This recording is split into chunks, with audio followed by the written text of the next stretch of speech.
Ô, bom dia, boa tarde, boa noite. Não sei que hora que você está aí na sua casa, mas eu estou aqui. Zalvo Lima na área, parceria História em Casa e História é Vida, no nosso 6º episódio aí da série História, Memória e Patrimônio. Sabe o que a gente vai trocar ideia aqui? Vamos falar sobre os rumos da memória na era da internet.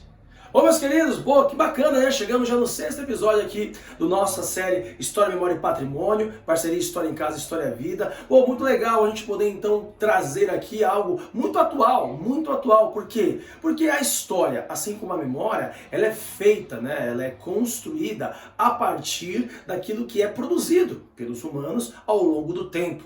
E chegar numa discussão bastante importante, né, sobre como que a gente vai pensar a história e a memória daqui a um tempo, sabendo que tudo que é produzido, tudo que é feito hoje é praticamente aí conteúdo que vão para as redes sociais ou são dispostas em sites, ou seja, a internet de um tempo para cá, ela é praticamente aí parte da nossa vida e da nossa existência. E a história, assim como a memória, também, né, tem que olhar isso, tem que ter um olhar apurado sobre isso. Bom, eu me lembro muito bem, não sou tão antigo assim, né, mas aqui no Brasil tinha sido popularizada uma rede social bastante conhecida chamada de Orkut. Lá por volta de 2004, essa rede foi bastante conhecida pelos usuários brasileiros e caiu em desuso depois de 2010 para frente com a chegada do Facebook. E eu me lembro muito bem, tinha essa rede, né? Os criadores do Orkut, né, divulgaram que quem tivesse os seus dados dispostos na rede, eles seriam perdidos, né? A rede ia encerrar as suas atividades e em 2016, né, foi o prazo máximo para as pessoas aí, né, retirarem os seus dados de lá, porque tudo ia ser perdido. Então você imagina se você tivesse colocado muitas coisas lá no Orkut e o Orkut então fechou e você perdeu todas as suas informações. A perda de documentação é algo muito comum na história, né? Todo mundo lembra a história do fogo que consumiu a biblioteca da Alexandria, que foi perdida há séculos passados, e aí a gente entende que não é algo novo. Para quem trabalha com história, quem trabalha com memória, sabe que as perdas de documentação é algo muito comum. Mas a gente entende que nesse mundo, né, o momento atual que nós vivemos, chamamos isso aí de obsolescência programada. As empresas produzem produtos que vão se perdendo a cada instante, sendo cada vez substituído por novas versões. Nessa era, né, o Facebook, o Instagram, sabemos que eles existirão para sempre? Talvez não. E quando eles acabarem, onde vão parar as informações? Pensando nisso, galera, a gente entende que os rumos da história, os arquivos públicos são muito conhecidos, né? A gente sabe que não só arquivos públicos, mas privados. A história é construída através de documentação. E a gente sabe que a arquivística, ela seleciona, ela faz um armazenamento, uma proteção de fotos, documentos, cartas, documentos oficiais. É assim que o historiador adentra nesses arquivos para poder então construir uma parte da história. É assim também que os memorialistas, os biógrafos vão atrás de arquivos pessoais de pessoas para coletar as cartas, fotos, relatos, escritos, para poder construir então a memória. Mas no momento atual como hoje, no momento onde tudo é produzido e jogado nas redes, como que a gente pode então? É uma grande dificuldade, mas a gente sabe que isso não é de hoje e que há, né, dentro da arquivística uma grande lógica sobre isso. Por exemplo, Dom Pedro II, importante imperador brasileiro, ele era uma pessoa apaixonada pela fotografia. Ele produziu muita fotografia, ele fotografou várias coisas. E nós sabemos que o grande parte do acervo pessoal de Dom Pedro II, no qual ele criou várias fotografias, foi parar na Biblioteca Nacional. Isso físico, a gente está falando de uma guarda física. E nós sabemos, né, que muitas coisas que estavam então física foi digitalizada e muitas pessoas têm acesso, né, aí os dados as fotos digitalizadas do Dom Pedro II e da sua esposa, a Teresa Cristina. Isso então, né, é um acesso a um arquivo que no caso é presencial, físico, para um arquivo que agora está digitalizado. Assim, pessoal, é uma das ações que a era atual da arquivística faz para poder então criar uma ideia de segurança, preservação e a garantia do acesso, visto que a maioria das pessoas hoje no mundo utilizam muito a internet como produção de conhecimento, né? Eu, por exemplo, esse pesquisador que vos fala, consegue então perceber. A minha monografia foi escrita praticamente e lida por textos da internet, que eu digo arquivos que eu baixei da internet, PDFs, né, de teses, de mestrado, de doutorado, assim como os livros. Então é muito fácil, é óbvio que uma exposição, né, guardada na internet é muito mais acessível para o mundo hoje que nós estamos tendo contato. O mundo, né, obviamente, da grande digitalização. Mas a grande preocupação é isso se perder, porque nós sabemos que no mundo desta grande mudanças de aparelhos, então nós sabemos, por exemplo, que a gente tem a ideia de que muitos softwares, hardwares, eles também vão mudando com a obsolescência programada. Então, antigamente guardava-se coisas em pendrives, em CDs, hoje quase não se usa mais, né? Você tem então a ideia de que também os softwares, os drivers vão mudando,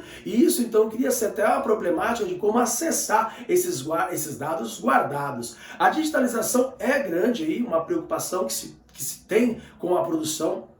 Porque nós sabemos que quanto mais é produzido coisas, o espaço físico, os grandes arquivos que são físicos vão tendo a dificuldade do armazenamento. E na arquivística existe uma série de questões pontuais para poder então destruir documentos que não necessariamente precisam ser guardados. Há uma seleção na guarda de determinados documentos. Será que na era da internet também há uma preocupação sobre isso? Sim, claro que há, pessoal. A Unesco, né, a gente sabe que é um dos órgãos que cuida da cultura e da produção de conhecimento dentro da Organização das Nações Unidas, ela já pensa isso e com o fim aí de fazer uma identificação, uma seleção, porque nem tudo dá para ser guardado. Há uma dificuldade imensa. Você imagina você guardar tudo que é produzido pela internet? É quase que impossível. Não existiria nenhum site ou programa que existisse que conseguisse guardar tudo isso. É interessante falar sobre isso, pessoal, porque nós sabemos que o nascimento da internet, ela nasceu dentro da ideia, lá no período da Guerra Fria, onde havia a ameaça de ataques nucleares e todo mundo tinha medo de perder as suas documentações. Por isso que a internet e guardar as coisas nas nuvens foi aí uma opção para aquele momento histórico. A obsolescência afeta também, como eu disse, né? Nem tudo então, a gente pode dizer, mas há mais segurança em guardar as coisas na internet. Talvez, mas e os hackers? E as pessoas que conseguem entrar em sites, as pessoas que conseguem... Então você imagina alguns arquivos extremamente confidenciais de programas de governo na internet dispostos e os hackers têm acesso a isso. Então não há para dizer que há uma grande garantia da internet em relação à preservação. Sempre foi um problema da história a ideia da perda de documentação. Isso é normal, mas a gente sabemos que há uma questão atual. Muitas coisas, aliás, praticamente, né, não vamos dizer que é 100%, mas muito das coisas que são produzidas pela humanidade estão nas redes. Isso é algo a se pensar. O armazenamento nas nuvens, sabemos que é uma opção, mas não sabemos se ele é totalmente seguro. O problema da privacidade, o problema então aí de saber que nem tudo dá para ser guardado. Tem que fazer uma seleção, tem que ter uma ideia. A arquivística física faz isso e com certeza a arquivística nesta lógica também tem que se fazer. É algo muito a se pensar. Assim sendo, galera, nós entendemos que, né, você pensar que como infiltrar, como escolher o que vai ser guardado, né? A gente via antigamente que um biógrafo que faria aí um trabalho de memória de um determinado artista, pegava os seus escritos, pegava as suas cartas, pegava então aí, né, fotos e fazia o recorte para poder então criar uma memória ou uma história daquele determinado artista. Hoje, obviamente, que tudo é muito exposto nas redes, né? Muita gente então divulga a sua vida em Instagram, Facebook e outros suportes e sites. Mas a gente sabe que, esse é o ponto. Como o grande historiador Jacques Legoff fala aí sobre a ideia de que você tem que pensar algo dentro de uma dificuldade de você ter aí aquele lance de que o documento, ele nem sempre é uma verdade absoluta. Então muita coisa que é exposto no Instagram, no Facebook, não é verdade, não diz que aquilo é uma verdade. E a gente também tem que filtrar esta lógica.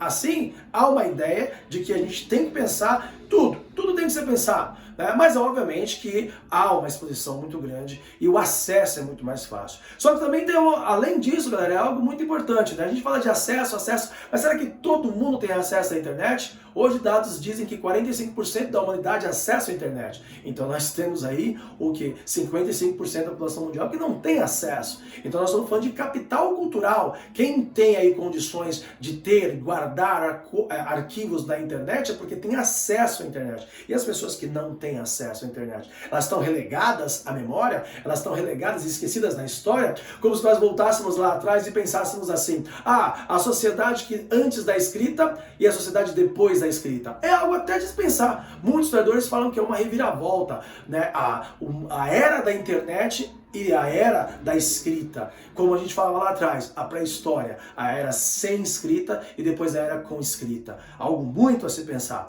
Bom, pessoal, a gente entende que se o mundo muda, se as questões do mundo se mudam, também a memória e a história acompanham essas mudanças, né? Nesse ponto, então, trago para vocês aí uma discussão sobre os rumos da memória e da história dentro da nossa série História, Memória e Patrimônio. Ou seja, galera, pensar história, pensar memória é também pensar tudo aquilo que o humano produz ao longo da história. E não tem como a gente não deixar de trazer para essa discussão aquilo que é produzido hoje. Ou seja, a produção nossa está aí ancorada com a internet e tudo aquilo que é a exposição de si em fotografias, textos, e-mails, né? E sabemos que é muito complicado você acumular tudo isso, até mesmo armazenar e guardar e expor tudo isso. Mas, obviamente, né, que se hoje isso foi uma preocupação, com certeza, há tempos atrás também havia preocupação sobre esses assuntos. E a história, né, os historiadores persistem e vão aí ter que lidar, né, vão ter que criar uma forma de conseguir, então, construir essa história.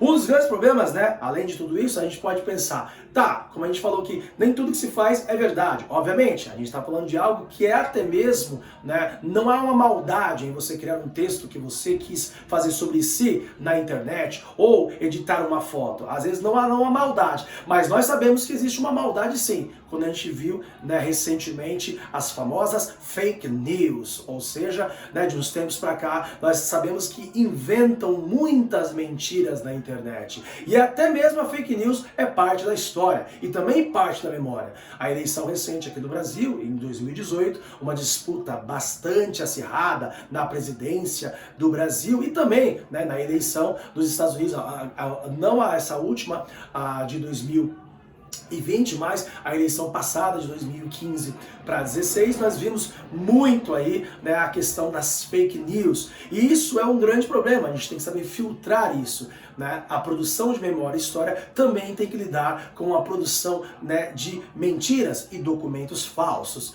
Isso também havia nos documentos escritos anteriormente? Claro que sim, sempre houve. Por isso que tem que fazer o atestado do documento, ou seja, a crítica àquilo que se lê, a crítica àquilo que se produz. A história e a memória também tem que estar ligado, né, nessa nova onda que é as famosas fake news. Bom, meus queridos, estamos juntos, História, Memória e Patrimônio, a nosso 6º episódio, os rumos da memória, né, na era da internet. Zavo Lima na área, parceria História em Casa, História Vida. Se você gostou desse vídeo, clica, compartilha. Compartilhe conhecimento, galera. Ainda mais que às vezes está aí para ser feito isso. Valeu, até mais, tchau, tchau.